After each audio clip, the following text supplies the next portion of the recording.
Have you ever felt that painful sting when your child ignores you, or worse, speaks to you with disrespect?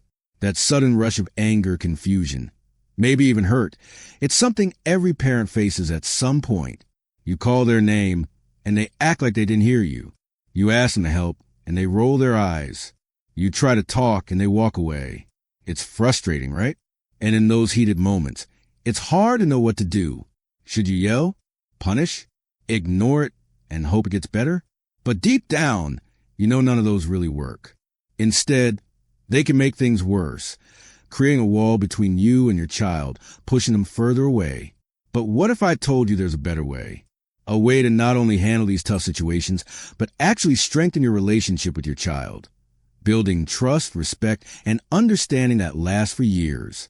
In this video, we're going to walk through a simple yet powerful 6-step approach that can transform the way you handle moments of disrespect. By the end, you'll know how to stay calm under pressure, set clear boundaries without damaging your bond, and create a home where respect flows naturally. And trust me, these are not just theories. These are proven techniques that real parents have used to turn conflict into connection. So, stay with me, because what you're about to learn could be the turning point in your relationship with your child. Let's begin with the very first, and perhaps the most important step. Step 1. Stay calm and control your emotions. When your child talks back, ignores you, or says something hurtful, it's natural to feel a wave of anger rising inside. Your heart races, your face gets hot, and you just want to react, to shout, to scold, to make them understand right then and there. But here's the hard truth. Reacting in anger almost always backfires. Sure, it might silence them in the moment, but what really happens? They shut down. They feel attacked. And instead of learning respect, they learn to fear you, or worse, to resent you. That's why the first step, before anything else, is to master your emotions. Because when you stay calm, you send a message far more powerful than words. I am in control. I am strong. I will not let your behavior shake me. This calmness becomes your strength, and your child, whether they realize it or not, begins to respect that strength. Now, staying calm is easier said than done, I get it. So, let me share a simple technique that works wonders. The next time your child pushes your buttons, try this. Pause. Don't react right away. Take a slow, deep breath. In your mind, say, I am the adult. I choose how I respond. This tiny pause is magic. It interrupts your automatic anger and gives you a moment to gather yourself. And here's what's amazing. When you practice this consistently, your child starts to notice. Over time, they begin to see you as someone who handles pressure with dignity, not rage. Someone who doesn't lose control, no matter what. And that lesson sticks with them. Now, you might be thinking, but what if I don't say anything? Won't they think I'm weak? Not at all. In fact, it's the opposite. Staying calm doesn't mean you let things slide. It means you're choosing to respond with wisdom, not emotion. You are still the leader, but you're leading with strength, not fear. Think about it. Have you ever seen someone lose their temper in public? Did they look powerful or out of control? True power is quiet. It's the parent who stands tall, speaks calmly, and lets their actions speak louder than their anger. And here's the best part. When you control your emotions, it opens the door for real solutions. Instead of saying something you'll regret, you can have a conversation that actually changes behavior. Because words said in anger often leave scars. A harsh insult, a threat, or a punishment shouted in frustration. They might bring short-term obedience, but they damage trust. And trust, once broken, is hard to rebuild. But when you speak from a place of calm, your words carry weight. Your child listens, not because they're afraid, but because they respect you. And this calmness doesn't just affect that one moment. It sets the tone for your entire relationship. Over time, your child begins to mirror your calm. They learn that anger isn't the answer. That respect isn't demanded. It's earned. And they see that strength isn't about shouting. It's about staying steady when things get tough. This is emotional intelligence in action, and it starts with you. So, the next time your child disrespects you, remember this. Pause. Breathe. Stay calm. You are the adult. You set the example. Your calm is your power. This one shift, controlling your emotions, can transform not just your parenting, but your home. Because when you respond with calmness, you turn potential battle into an opportunity to teach, to connect, and to grow. And that's just the beginning. Because once you master your emotions, you're ready for the next step, a step that takes your relationship to a whole new level. But we'll get to that soon. For now, I want you to reflect on this. Think back to the last time your child ignored you or spoke back. How did you react? What would have changed if you had paused, taken a breath, and responded calmly? It's not easy, but it's worth it. And as we continue, you'll see how this first step lays a foundation for everything that follows. Because respect doesn't start with your child. It starts with you. Stay with me. Because in the next part, we're going to unlock the power of empathy, how to understand your child's behavior without losing your authority. And trust me, you don't want to miss it. Once you've mastered staying calm in those heated moments, you unlock something powerful. You gain control of the situation, over your emotions, and most importantly, over the outcome. But calmness alone isn't enough. The next step is what turns that calm into connection, and connection into respect. It's about showing understanding without giving in. Because here's something most parents don't realize. When children act out, when they snap, ignore, or push back, it's rarely just about that moment. There's almost always something deeper going on beneath the surface. But in the heat of things, it's easy to miss that. We see the attitude, the disrespect, and we just want it to stop. But what we don't see is what's driving it. Maybe your child is feeling overwhelmed by schoolwork. Maybe they had a fight with a friend. Maybe they're feeling left out or scared or simply exhausted. But they don't say that. Instead, they roll their eyes or raise their voice or walk away. Because that's what kids do when they don't know how to process what they're feeling. And if we as parents only react to the surface, the behavior, we miss the real issue underneath. But when you pause and look a little deeper, everything changes. Let's say your teenager slams a door and mutters something under their breath. Your instinct might be to shout, "Don't you ever slam that door again." But what if you did something different? What if instead you said calmly, "I notice you seemed upset. Is something bothering you?" That one shift from correction to curiosity can open a door you didn't even know was there. Now, let's be clear. Showing understanding doesn't mean letting disrespect slide. You're not saying their behavior is okay. You're saying, "I see you. I care about what's going on with you." And that makes all the difference. Because when children feel understood, their walls come down. They stop seeing you as the enemy. And suddenly, you're not fighting against them, you're standing beside them. But this requires balance. You can be empathetic without being permissive. You can say, "I understand you're upset, but slamming the door is not okay." This is what real strength looks like. Firm on behavior, but soft on emotions. Because when you attack the behavior without understanding their feelings, they shut you out. But when you acknowledge their feelings while calmly holding the line on behavior, they listen. They feel safe. They feel heard. And over time, they start to respect you, not just as a parent, but as someone who truly gets them. So, the next time your child lashes out, remember this. Pause. Ask yourself, what else might be going on? Lead with understanding. Hold your boundary firmly but kindly. It's not always easy. Sometimes you'll get it wrong. But every time you choose empathy over anger, you're building something bigger. A bridge. A bridge that will carry your relationship through the teenage years and beyond. And once you build that foundation of calm and understanding, you're ready for the next critical step, setting boundaries. Because love alone is not enough. Children need structure. They need to know where the lines are and what happens when those lines are crossed. But here's where many parents go wrong. They confuse boundaries with control. Boundaries are not about controlling your child. They're about guiding them. Because kids don't just need freedom, they need to feel safe. And boundaries create that safety. Think about it. When a child knows what's expected of them and what will happen if they don't follow through, they feel secure. They know the rules. They know you mean what you say. And that builds trust. But setting boundaries isn't just about the rules. It's about how you communicate them. Yelling, threatening, or punishing out of anger might get short-term results, but damages the long-term relationship.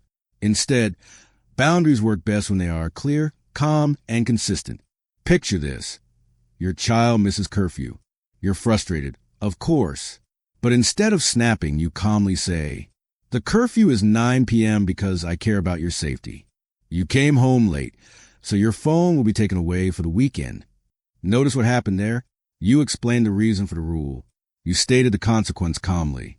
And most importantly, you followed through. No yelling, no drama, just calm, steady leadership. And when this becomes a norm, something incredible happens. Your child starts to respect not just the rules, but you, because they see that your word means something, that your boundaries aren't punishments, they're guidance, and that you are strong enough to hold those boundaries without losing control. But here's the key. Consequences must be fair and proportionate. Taking away their phone for a week because they didn't do the dishes? That's overkill. But losing screen time for a day because they broke a rule? That's reasonable. The goal isn't to make them suffer. It's to teach them actions have consequences. And here's what's beautiful. When you enforce boundaries with calm consistency, your child begins to develop something vital, self-discipline. They start thinking ahead. If I do this, what will happen? They begin to connect actions with outcomes. And over time, they learn to regulate themselves, not because they're afraid, but because they understand. This is how respect grows, not through fear, but through trust. So, the next time you set a boundary, remember this. Be calm, be clear, be consistent, and always be fair. It's not about controlling your child. It's about guiding them towards becoming responsible, respectful adults. And when they see that you can be firm without being harsh, that you can hold the line without losing your temper, that's when they start to respect not just your rules, but you as a person. So, let's pause here for a moment. Think back to the last time you set a rule for your child. Did you communicate it calmly? Did you explain why it mattered? And most importantly, did you follow through? If not, that's okay. Because every day is a new chance to lead with love and strength. And when you combine calmness with empathy and clear boundaries, you're not just raising a child. You're raising a future adult. Someone who will know how to navigate the world with respect, responsibility, and resilience. And that's what this journey is really about. Stay with me. Because in the next part, we'll dive into the power of example, how your behavior shapes theirs in ways you might not even realize. And trust me, you won't want to miss it. By now, you've taken some of the most powerful steps any parent can take. You've learned to stay calm when emotions are running high. You've seen how understanding your child, without giving in, can open doors to deeper connection. And you've set boundaries that bring structure and security into their lives. But there's something else, something that holds everything together. And it's not what you say, it's what you do. Because whether we realize it or not, our children are always watching us. They're watching how we handle stress. They're watching how we treat others. And most importantly, they're watching how we treat them. Children learn far more from our actions than from our words. You can tell them to be respectful, but if they hear you speaking harshly when you're upset, you can ask them to listen. But if they see you dismissing their concerns, you can teach them about kindness. But if they watch you lose patience with the cashier at the store, that's what they'll remember. That's what they'll copy. Because children are like mirrors. They reflect what they see. So, if we want respect, we must show respect. If we want patience, we must give patience. If we want them to listen, we must first listen to them. It's in the small moments, the everyday things, that the biggest lessons are taught. Let's say your child interrupts you while you're busy. You could snap, "Not now." Or you could pause, look them in the eye and say, "I'm finishing something, give me 2 minutes and I'll be right with you." That one small choice teaches them 2 things. Their voice matters, but so do boundaries. Respect is a two-way street. Or imagine you get something wrong. You promised to pick them up early, but you forgot. You could brush it off. Or you could say, "I made a mistake and I'm sorry." That apology doesn't make you weak. It makes you human. And it shows them that real strength is owning your mistakes.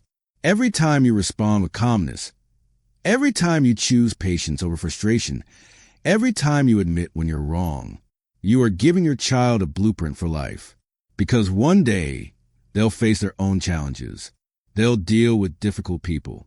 They'll feel overwhelmed. And in those moments, they will draw for what they saw at home. Your behavior becomes their guide. But let's be honest, none of us are perfect. We all lose our temper sometimes. We all say things we regret. And that's okay, because those moments, too, are teaching opportunities. When you snap at your child and later say, "I was stressed, but that wasn't fair to you, I'm sorry," you teach them something even more valuable. That mistakes are part of being human. That what matters is how we handle them. So, the goal is not perfection, it's consistency. Your child doesn't need you to be flawless. They need to see that you are trying, that you value respect, patience, and honesty, not just in words, but in action. Because when they see those values lived out, they start to carry them too. And this leads perfectly into something equally powerful, something that strengthens your bond like nothing else, creating moments of connection outside of conflict. Because no matter how well you handle discipline, if your relationship is built only on rules and corrections, it will always feel strained. Real respect, lasting respect, grows in the quiet moments. When things are calm, when you're simply spending time together, not as a parent correcting a child, but as two people enjoying each other's company. Think about it. When was the last time you sat with your child? No distractions, no lectures, just talked? Or laughed together over something silly? Or did something they love? Not because you had to, but because you wanted to? These moments are where trust is built. These moments are what they'll remember when they're grown. Because when a child feels valued, not just when they're being corrected, but when they're simply being themselves, they begin to value you too. Connection is what makes respect natural. When your child feels close to you, they don't want to disappoint you. They listen, not because they're afraid, but because they care about the relationship you've built. And building that connection doesn't have to be complicated. Sometimes, it's as simple as sitting beside them while they play a game, or asking them about their day, and really listening, or going for a short walk, just the two of you. It's not about doing big, expensive things. It's about showing them every day, you matter to me, not because you're perfect, but because you're you. And here's the surprising part. When you focus on connection, discipline actually becomes easier. Because when a child feels secure in their relationship with you, they don't feel the need to fight for your attention through bad behavior. They trust that you're on their side, even when you're setting boundaries. So, the next time you find yourself in a difficult moment, ask yourself, when was the last time we connected, just for the joy of being together? Because sometimes what a child needs most is not a consequence, but a reminder that they are loved. Of course, this doesn't mean ignoring bad behavior, but it does mean balancing correction with connection. When you set boundaries, also set aside time for laughter. When you enforce rules, also make room for hugs. When you teach respect, also teach joy. Because children don't just need to know what's wrong, they need to feel what's right.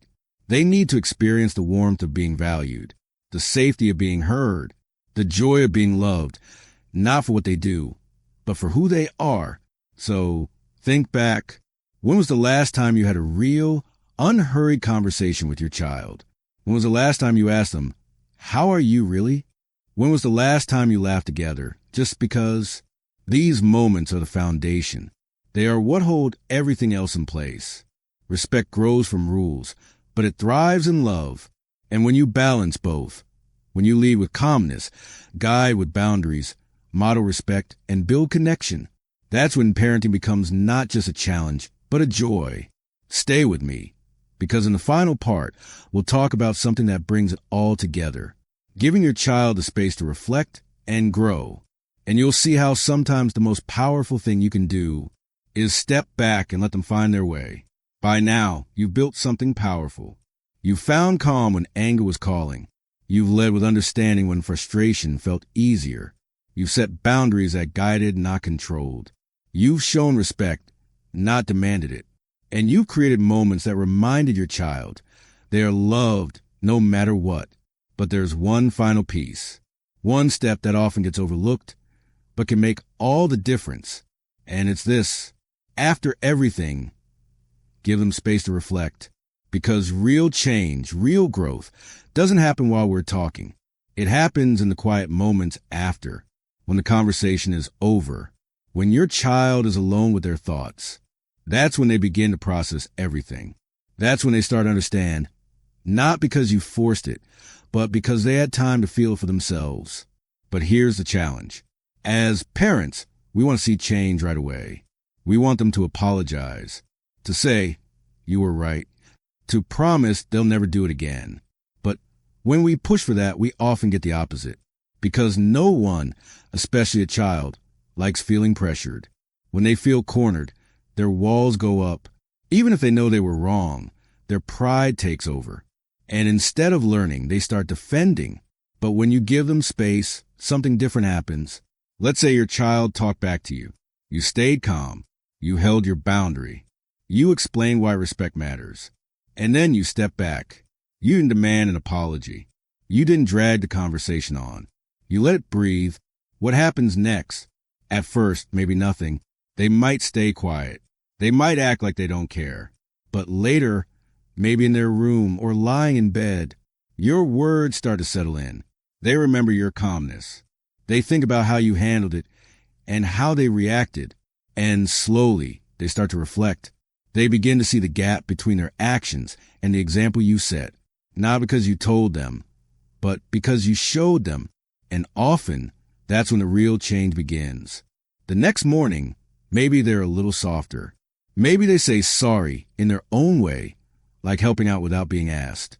Or maybe they don't say anything. But the next time, they respond with a little more respect. That's what growth looks like. It's not instant. It's not always visible. But it's happening.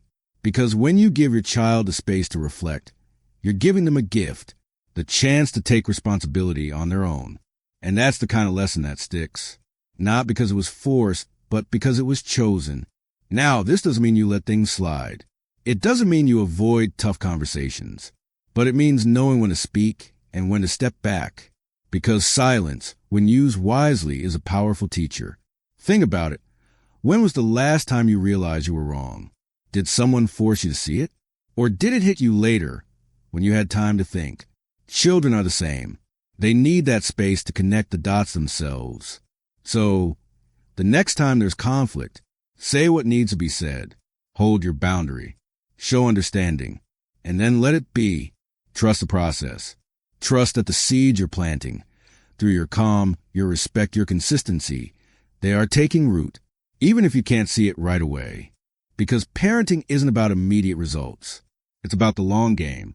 It's about raising someone who, years from now, will look back and remember. My parent was strong but kind, firm but fair. They didn't control me, they guided me. And that kind of respect, that kind of bond, lasts a lifetime. So, take a breath. Let go of the need to fix everything in one day. Trust that your patience today is shaping their future tomorrow. Because the small things you do, every pause, every calm response, every moment of listening, those are the things they will carry with them. Those are the moments that will echo long after they've grown. So, as we wrap this up, I want you to reflect. Think about everything we've discussed. Staying calm, even when it's hard. Leading with understanding, not anger.